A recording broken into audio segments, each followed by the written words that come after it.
Hospital bed చాలా ఇబ్బందిగా ఉంది.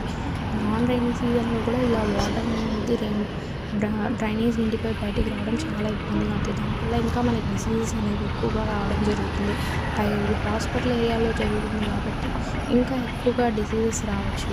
దీన్ని ఎవరైనా ఒంగోలు మున్సిపల్ కార్పొరేషన్ దృష్టికి తీసుకెళ్ళి ఈ ప్రాబ్లమ్‌ని సాల్వ్ చేస్తారని నేను కోరుకుంటూ ఈ వీడియో చేయడం జరుగుతుంది. And thanks for watching.